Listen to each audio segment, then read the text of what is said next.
Oh my God, it's technology.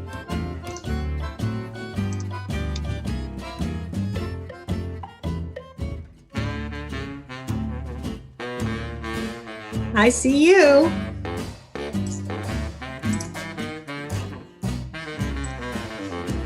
I mean, I don't see you. I see your name. That's all.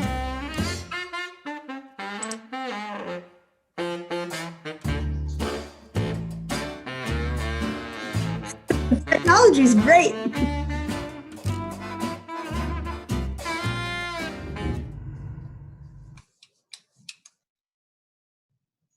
That's good.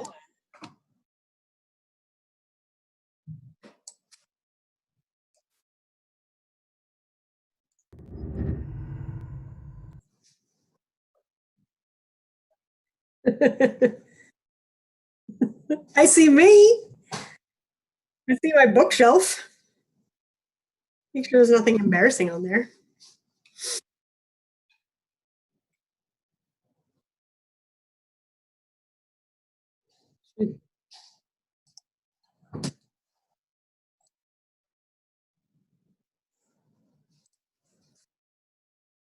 Hi, world.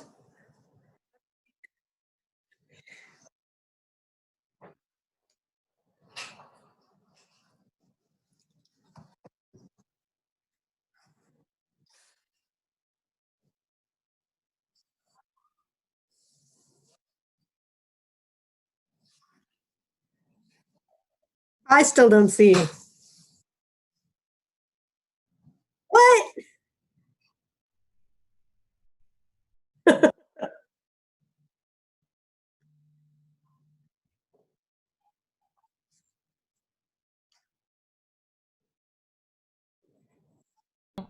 Check test. Can people in I the have to stream go hear on me the now? stream. Somebody said they can't hear me yet. Oh, they can? I can't Can be they hear heard on me? YouTube. Well, it looks like my feed is going out now. Oh, I can see you and me. Good. That's great. We can hear me now. Okay, great. Okay, well, thank you everybody for coming to hang out with Tara and I. We are testing this out for Mondays. We're gonna do a oh, that does not work. I'm blowing you up out of proportion. Okay, good to know. Got to keep the screen the same size as it originally was, otherwise everything moves. So, the reason why we're doing this is because on Monday we're at, I forget what time it is.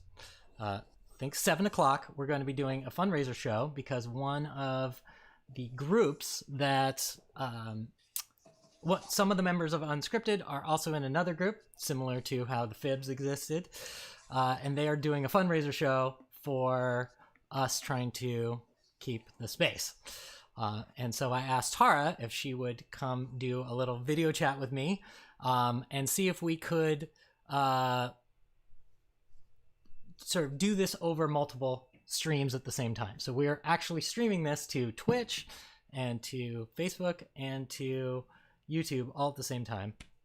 Yes, there is probably some latency issues with me. Tara, when you talk right now, yes, can everyone hear Tara? Talking right now in the chat thread? We see you both. Tara can. Okay, I think it's yes. I think they can hear us. So when I originally envisioned sort of doing this, I can also fix this too. Oh boy, this is going to be great. If I shrink this, yes, look at that. Oh my God, it's like professional. All right. So when I originally envisioned doing this, I decided that I wanted to talk to you, Tara, because you and I have conversations about improvisation kind of a lot when we actually talk, and we'll chit chat for hours about like how to do sort of different things. And as the inaugural video conference call about this, I thought it would be kind of fun to sort of like go over a little bit, like, I don't know, like how the Unscripted Theater Company got started and a little bit about sort of what the experience is like having left Unscripted.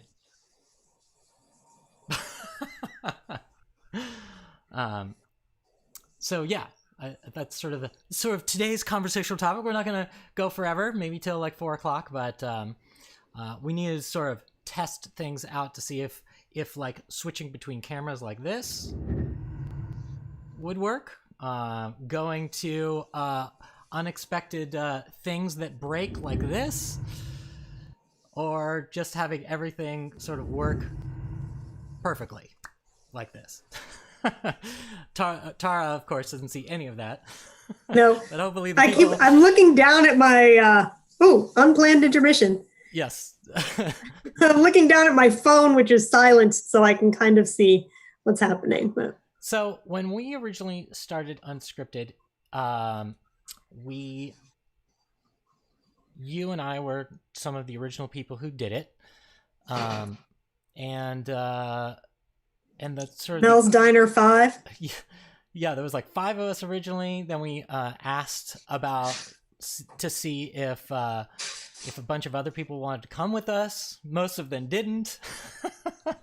And then we started auditioning for every single run of shows that we did. And over time, the people who auditioned in shows eventually became part of Unscripted. And the people who originally started Unscripted moved on to other things. And I'm the only one left who decided to keep this going. But we've got a whole new crew of wonderful people right now who are all... We've got a fundraiser going on right now, headed by some of our newest members. And we've broken... We're at like 9,500 when we originally asked for... What was it? 3,000? 6,000? 6,000. We originally asked for $6,000 and we were already at 9,500. We're going for 12 now. So you remember this space that we're in. So the space that we got right now is the San Francisco Playhouse was the original members. Yeah. Yeah. Yeah. And I used to work there, and we had that extra space, and I said to Bill English, my boss, hey, if no one's using that space, and when he saw that it was an opportunity to make a couple of bucks, and later we discovered unlimited free popcorn for Bill, he jumped at it and we moved in. It was great. It was nice to have our own space. It was nice. Dramatic for a while. Yeah, I was recording one of our first videos for YouTube in terms of talking about improvisation. And sort of the first and easiest topic to talk about, I figured, was Temenos. And that topic really affected a lot of our decision making early on in terms of what place we wanted to choose as our permanent home. Yes, because we had performed, we'd performed outside. We performed I've told people that because most of the places that I work with now have regular spaces or spaces that are actually spaces. I'm like, I remember back in the day, we had to show up a couple hours early and turn a yoga studio into a theater, and everyone pitched in and did the thing. And actually, that wasn't Unscripted, was it? That was the Fibs. No, that was Unscripted. There, it was Unscripted. Yeah, for sure. Yeah. The Temescal Art Center, when we first started renting that yoga studio for our space, the front door was here, and right next door was a gate where you could slide money through a hole and they'd slide you crack out the other direction. I don't know what everybody did at intermission, but maybe it was a nice perk. It's that space is totally gentrified now. That whole area is like really swanky and nice. We were definitely on the forefront of that. You're welcome. So the owner of the building, so the Playhouse moved to, do you remember the Post Street Theater? Yes. Oh yeah, I forgot about the Post Street. I had oh, what was I thinking about the exit? We were at the exit sometimes too. Yep. The Post Street Theater is where the Playhouse moved to. Right, right. So I they haven't moved. been there They moved since I moved. there. Much really nice space. I saw them do a production of what is it? Tim Minchin wrote it. Oh, Groundhog Day. Really good. oh yeah, yeah. Really good. I love that. That was a really good show. Very. It was nice to see some writers take a stereotypical 90s unwoke story and move it forward 30 years and retell the same story but not make some of the same mistakes that the original story made. And they did a great job. Thus, that space is wonderful. It's a great home from them. But the management company eventually bought the building from the owner who was retiring. So we have actually a new landlord now from when you and I signed the lease to begin with. He's a little like hands off, I guess would be the kind way of putting it. And it has taken us a long time to sort of get him to the table when discussing what to do with COVID-19. And eventually, through some help from some nonprofit organizations in San Francisco, we were able to finally negotiate a rent decrease while the lockdown is in effect, which is great because we were really looking at going back to being an itinerant theater company. And we were literally calling places to move storage stuff. And then the next day or that same day, we had an agreement. And a lot of people at Unscripted, That's good. Lucky. because we're a nonprofit organization that is run completely by donations of our time. We feel sort of a strong stewardship for the money that people sort of give us, and we didn't feel really comfortable about asking our community to throw sort of good money after bad. So what we did was once that agreement was in place, we were able to go like, hey, you want to help donate to keep us around? Because before that, it would have been an unbelievable amount of money that we would have had to raise while we just to survive being closed. Yeah. Yeah. The my local theater, someone opened an improv theater here after 12 years being here. We finally have a couple of improv theaters that are dedicated spaces for improv. And there's one that's actually about maybe 6 to 10 minute drive from my house, and it's in an old mill. It's a great space. They're working on it. It's actually got some pretty good temenos. It's not the same as stage two or whatever it's being called now, but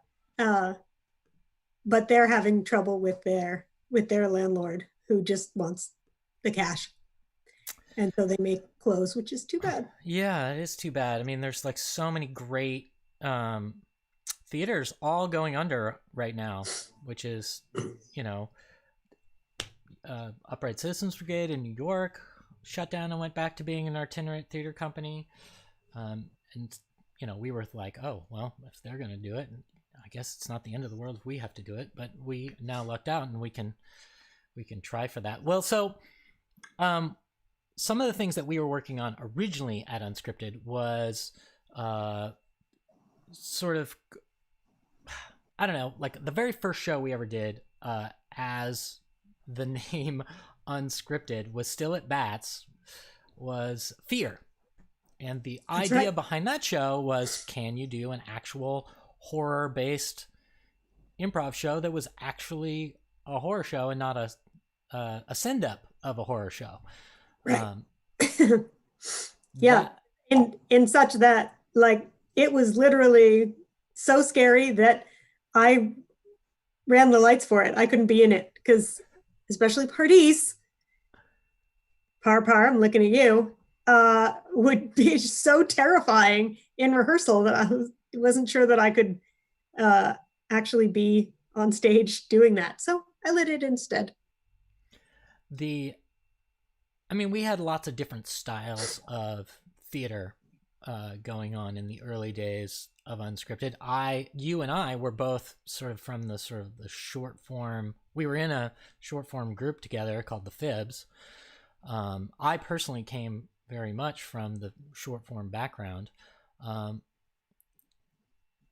but a lot of the work that we were pushing was our long form work and trying to do more genre specific kinds of performances. Yeah. Yeah. And like that, I miss that very badly. I haven't been able to really get that back here. So you're in Maine now, correct? I am in Maine. I'm 3,000 miles away. Yeah. So you get to own three time zones. You get to own your own house, but yes. But so far, anyway, we'll see how that goes. What was the experience like? Sort of shifting to working with other groups after Unscripted. Well, we've had this conversation a lot. It has taken me a long time to find my improv feet here, and I'm not sure I've even found it yet. Bits and pieces. I've had some.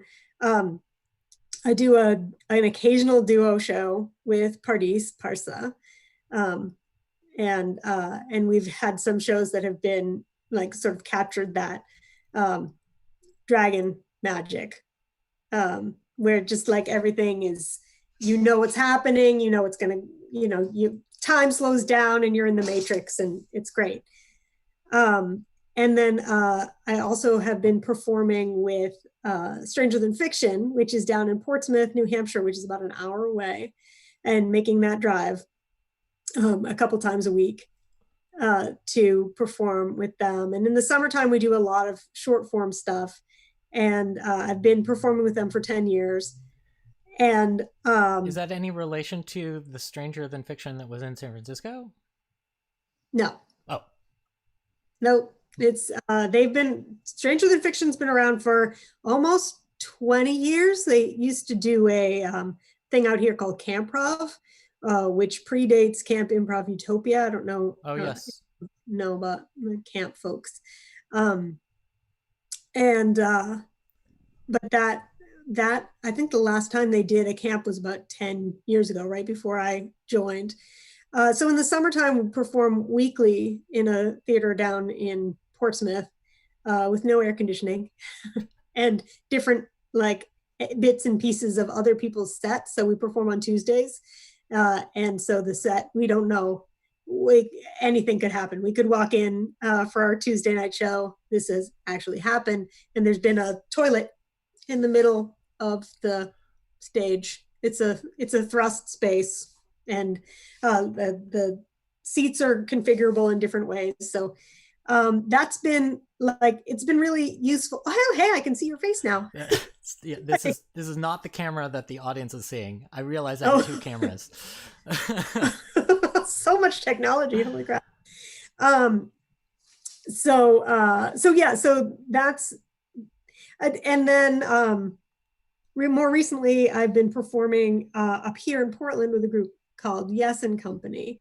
So there's not a lot of people who are Johnstone trained, like most of us in Unscripted were at the time. And so that like sort of relearning things the Del Close way has been hard for me. And so I've sort of tried to keep my little Johnstonian space. And actually I've been able to it was 4 years ago today, actually, that I applied for the first time to travel to Ireland, to Improv Fest Ireland, to teach, and connected with a whole bunch of European improvisers who have been so inspiring uh, to me. And they like so much of European improv is Johnstone. So like finally to be around people, most like many of whom English is not their first language, but we're able to speak the same improv language, has been really cool. So I've loved my opportunities to go to Improv Fest Ireland. I've gone a couple of times and met fantastic improvisers like soul improvisers from Germany, from Ireland, from Spain. So a lot of my focus is sort of turning in that direction, going to festivals and meeting. There's this really fantastic improv group that someday when we can travel again and do things again, I would love to go and train with them. It's Te Tribu, and they are in Milan in Italy, and they're so physical, and they did a show where like neither of the two people in the show spoke great English or were very confident in their English in the show that I saw. And so they barely spoke.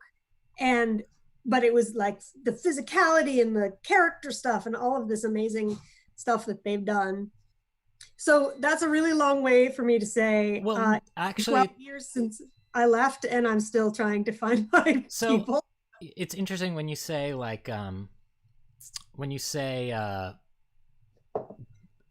Johnstonian style.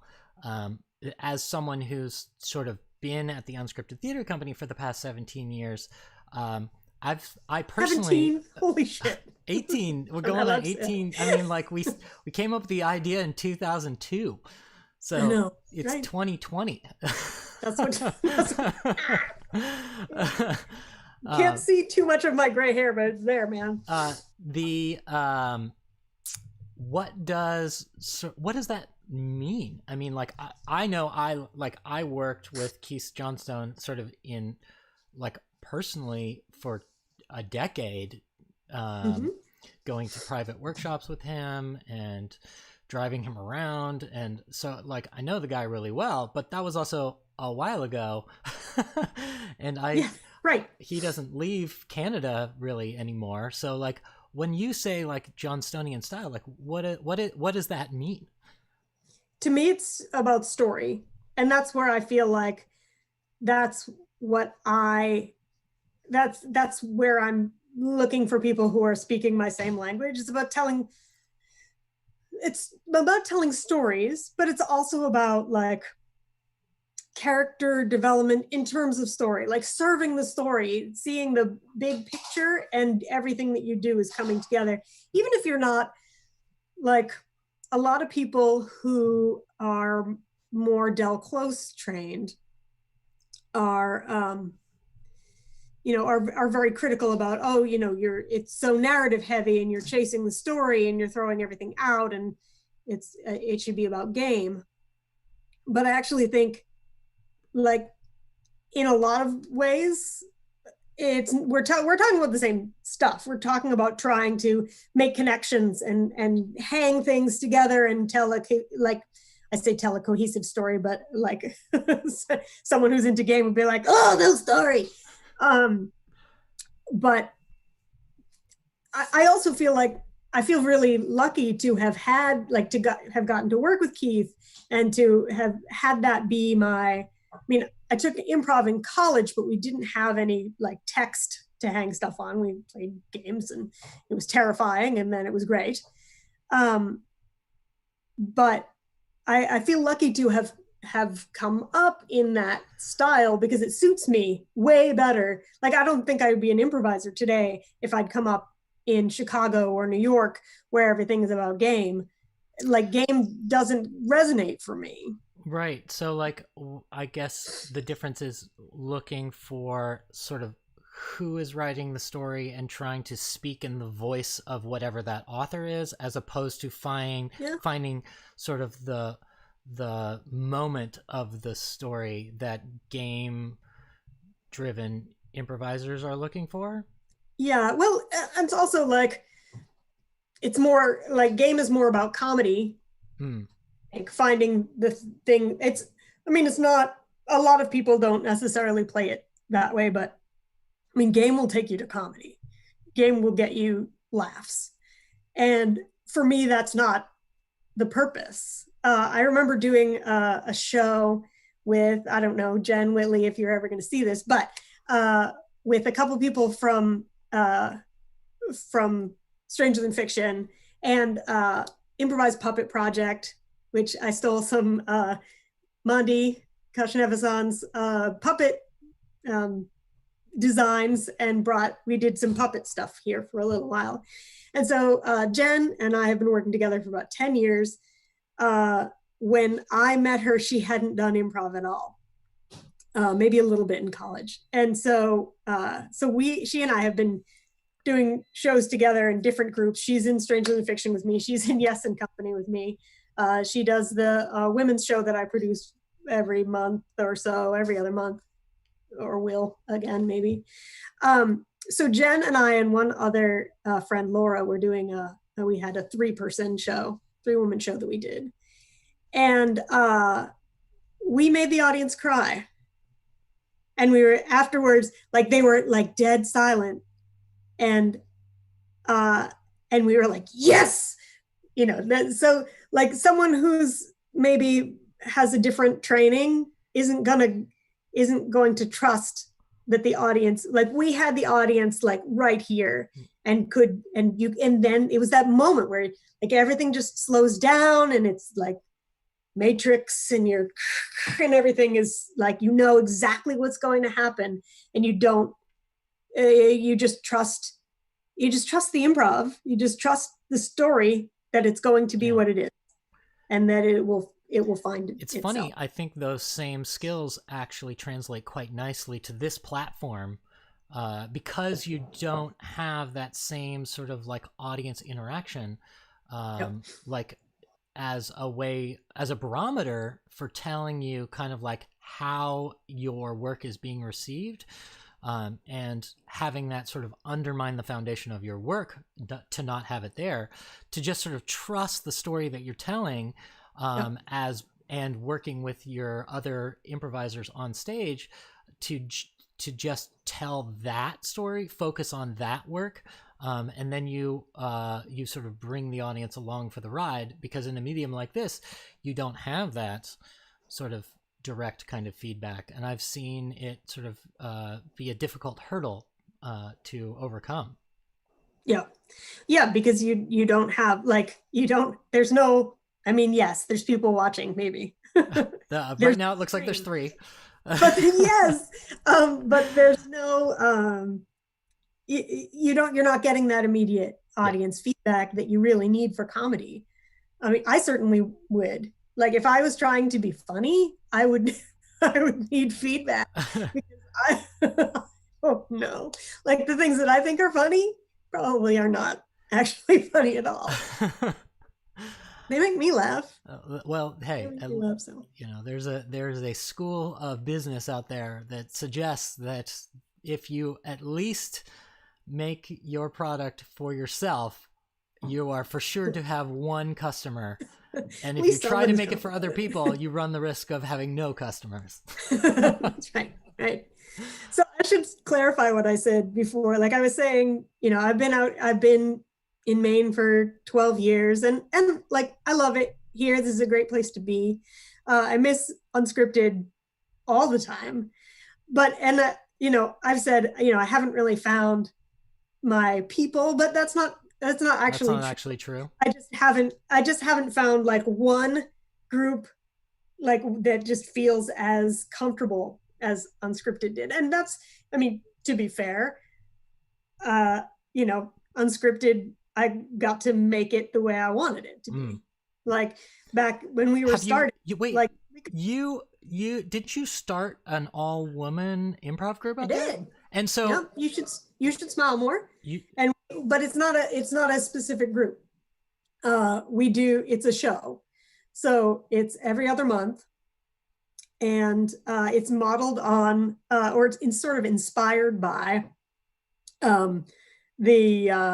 that time of the month again, shows that we used to do at Bats 1,000 1,000 years ago.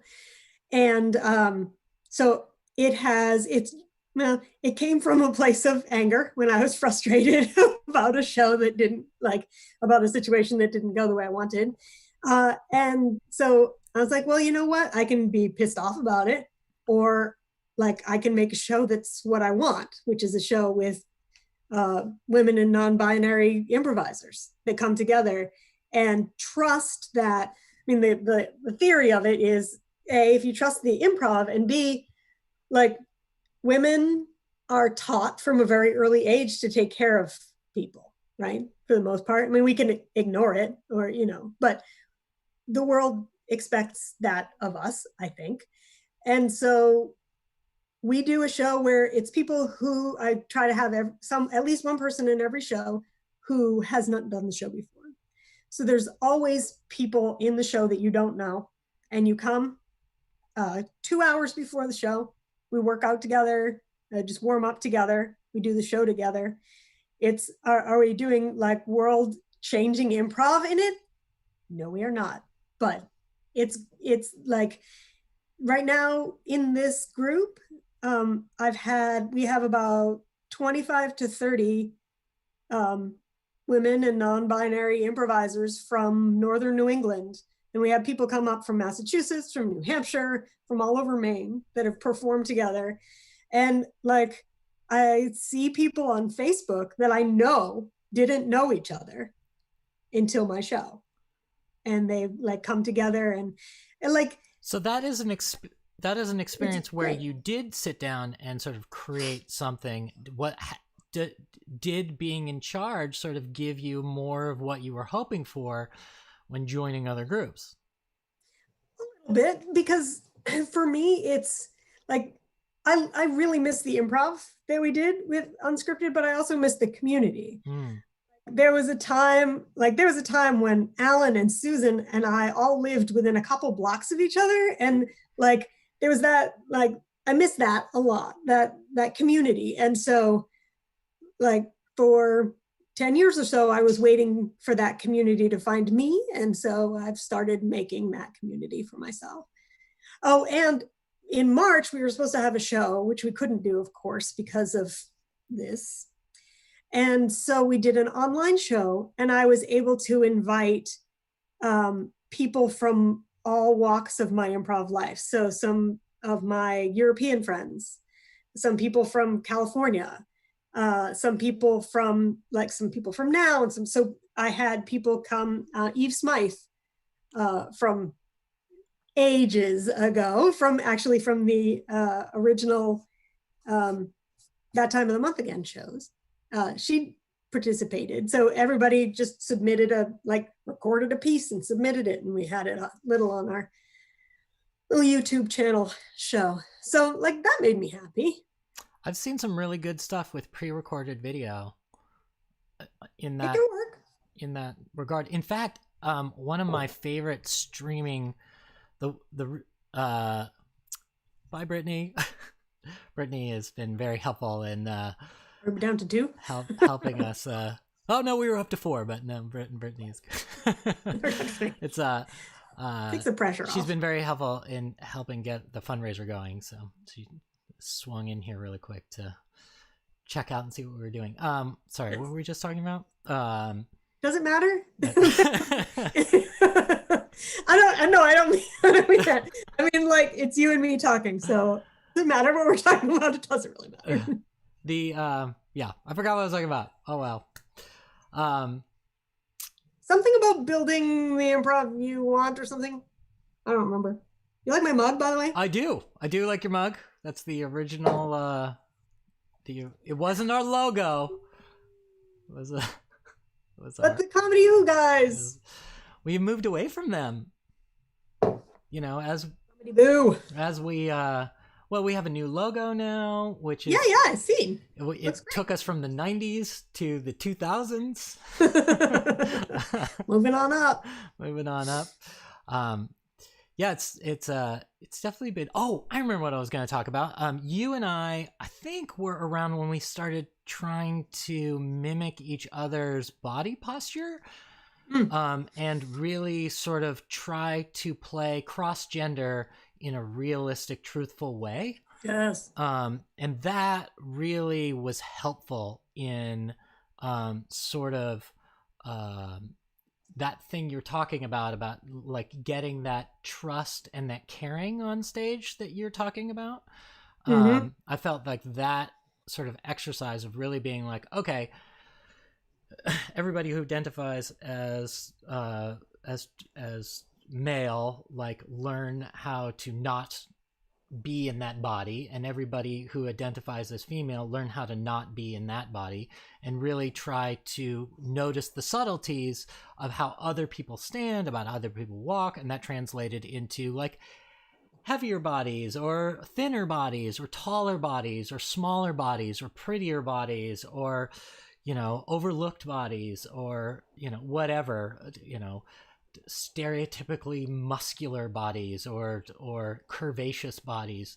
And through that process, it sort of gave an empathy on a sort of a micro aggression level of what other people were doing. You know, oh, they came out on stage, I'm not going to immediately call them what they normally identify as, but rather like what they're trying to portray, and start to look for that portrayal. Then the next step after that, and I don't know if you were around for this, but was to ban playing opposite any other gender than your own, but to open up sort of the roles to any person. So you can play the stereotypical masculine hero of a story regardless of how you personally identify. You just got cast as someone who would be representing that role. And Right. And that really opened up our stories to a larger sort of world of kind of, I don't know, different kinds of stories. Like was getting really bored, like, and I didn't realize I was in a rut until we started doing Bollywood. Bollywood stories were very different than Western stories were. And that was the first time I realized, like, oh, there is a stereotype that I'm constantly doing. Even though my stereotype isn't what you normally see in a bunch of 5-minute shows, just because I'm doing 2-hour long shows doesn't mean that I don't fall into those same stereotype parts.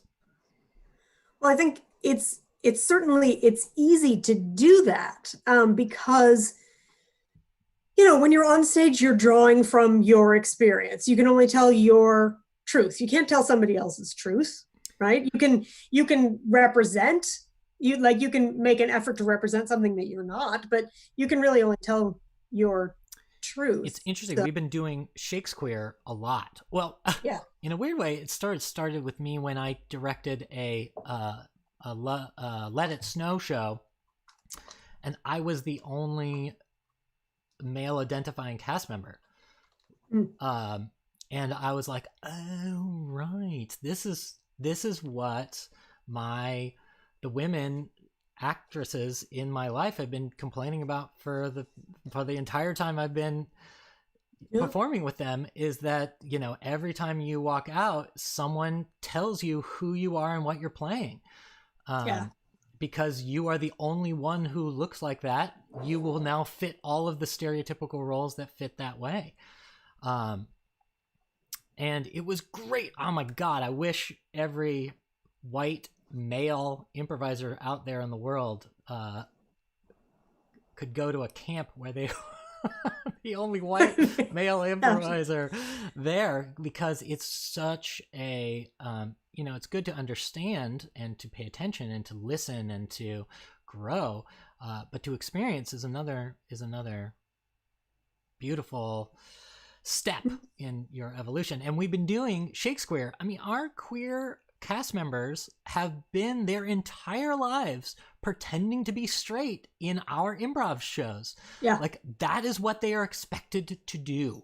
And those who identify as heteronormative cisgendered people don't ever have to do that. And to join up and do a show that is set in a world without any heteronormativity is so nice of a gift, not only for the queer members of the cast, for them to finally get to relax and not have to like either come out as super swooshy just to get someone to realize that you are your own sexual orientation, but for those who identify as heteronormative, like to actually go like, oh, this is what it's like to go out. And it's not, you know, my queer friends don't have a problem playing straight, and it's nice to understand like, oh, I'm giving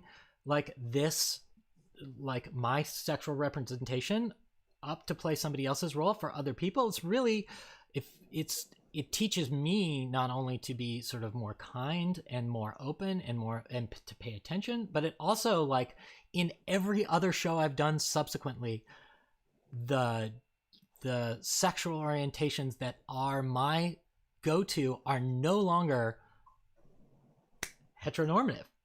They're a much broader scale, and they're much more inclusive, and my characters end up playing a lot larger of a variation. I remember talking a lot in my years in Unscripted about doing things on purpose. Not doing things because they are, because that's what happens in Disney movies or whatever. And it's certainly easy to fall back on the kinds of stories that we recognize and recognize ourselves in. But to challenge yourself to be like, well, wait, do we like this? This is the easy choice. Are there other choices? And when I've been teaching, I try to teach that. And my most wonderful times of when I'm teaching, actually, going back to the sort of gender display thing, I try to teach that in my 201 classes. Like we do a whole session on like moving and how you move as different people, and we were doing, and I had someone in my class who was like so determined to like gender females as females, no matter what kind of cues they were putting out. They were females, and they were like, they had certain roles, and women were women, and men were men. Like, and in the side of my head was like, this is a very important thing that you're saying right now. And because there were a couple of the class was, I think, evenly split between women and men, and two of the women in the class were not like super gender conforming. So I was like, okay, this is a chance that I have to take care of my students in an incredibly important way that they may have never been taken care of in an acting class before. Yeah.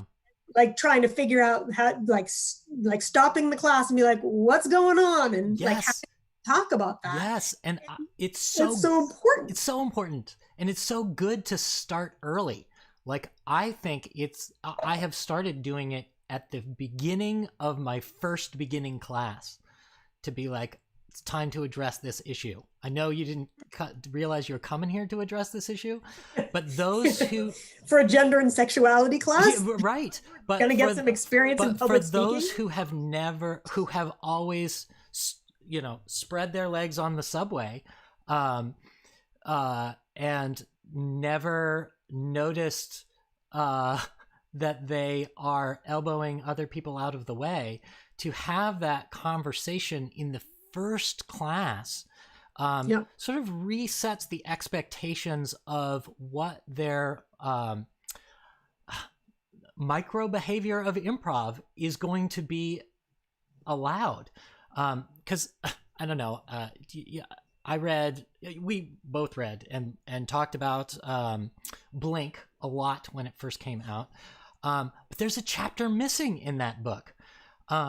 And that chapter is like, okay, you've identified that spontaneous decision-making happens, and you've identified times when it happens for the positive, and you've identified times that it happens for the negative, but you haven't given us, Michael Gladwell, in the last chapter of the book, how do you fix it?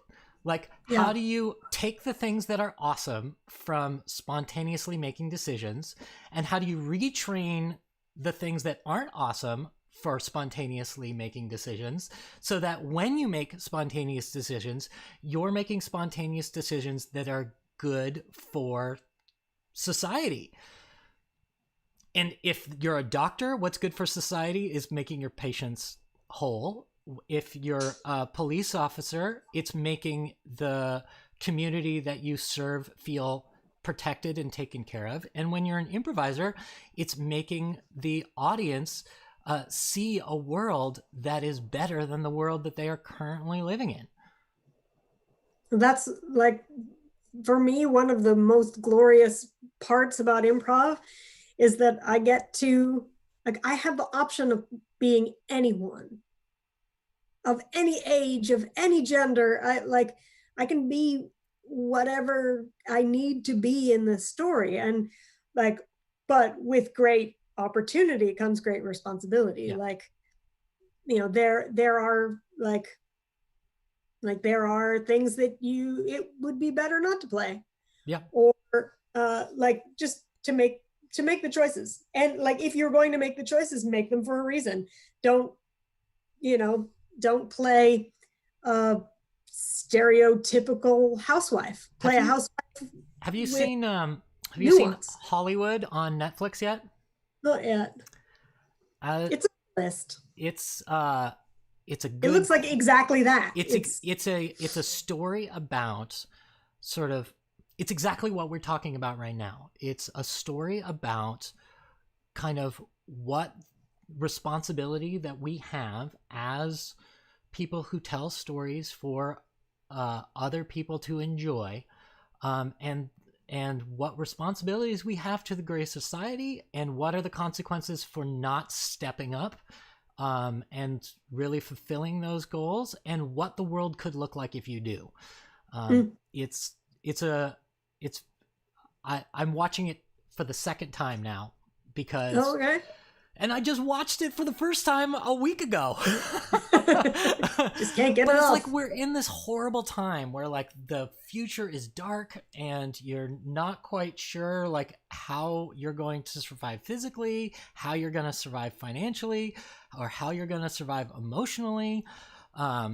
You're worried about yourself, you're worried about your loved ones, you're worried about your family members, you're worried about your business, you're worried about your community, you're worried about the businesses that are going out of business. Like, there's so much pressure right now that the genre of hope punk is really powerful. And hope punk, that's a genre? That's a genre. It's Queer Eye. My new favorite genre then. Queer Eye is hope punk. Is it? I like it. Let's see what else. There's so many good hope punk stories going on right now. Remember that I am very, very far out of the circle here in Maine. I mean, yes, Portland is the biggest city, but it is very small. The Great British Bake Off is hope punk. Okay, well then, hope punk is my new favorite genre. Right. Like the new this She-Ra, is everything. The new She-Ra show is hope which punk. You love. So good. Like I just watched some really good, there's some really good teen movies and television shows on Netflix right now that are kind of in the hope punk genre, or at least, you know, speaking from a woke writer point of view, and it's really fun. But Hollywood is definitely hope punk. They rewrite history but don't ignore history. They make an inclusive story without having the story be about the same tired tropes that we keep having to see. Like, the story isn't like slavery didn't exist, or let's only tell a story about slavery, right? Like it's nice to see a story in which like Black Panther, where you get to see a more inclusive view on who the superhero gets to be. Does that mean that 12 years a slave shouldn't exist? No. they're both important. But if you only tell 12 Years a Slave, is that really the name of that movie? Think so? I didn't see it. It weighs on you. It weighs on society. So you don't want hope to punk. You don't want to erase past, but you do want to show a possibility of a world that could exist if we live to our better selves. Well, that's what we need right now. Yeah. There's a reason why people compare Star Trek and Mad Max, right? Like, one is a story is what danger, don't go down this path, and the other is if you go down this path, this is what your future can be. You need both. Tea. It's Earl like, Grey. yeah. Hot. All right. Well, Tara, thank you very much for having this little chat with me. Thank you. And Thanks for asking testing me. out all of these wonderful things. And I think if you go to Twitch after this, you could probably watch the recording of what the final product looked like, where Ooh. I was on screen the entire time, and there was cut screens, and there'll be an outro screen, which I haven't put the music in yet too, but I'll try to do that while the stream is going up. But yes, this has been very helpful. Yay. Well, we'll do this again. What? We'll do this again. Okay. Yeah. Well, Where am I going? I'm not going anywhere. We need content, so we'll have talks about improv all the time. I got your content right here. Thank you, Tara. I'll talk to you soon. And Yes. You actually don't need to go anywhere. I'm gonna just swap to the other screen, and Ooh. we'll close. But thank you very much, all those people out there in the wonderful world Yes. of online Thank you, streaming watchers. land. Both of you, which could. Hey, plural. It's plural. But this will be probably saved and can be viewed in the future. So Okay. all those people who are watching this after the fact, thanks for taking the time to watch this. And Hi, future fans. and there's probably a link somewhere to our GoFundMe campaign. So Yeah. keep, Good luck with the fundraiser. Unscripted Stay Theater alive. Company alive. All right. Let's see. How do I end? All right. I go to this. And then, oh, no, my microphone is Maybe? still going. Nope. I'll just drink water.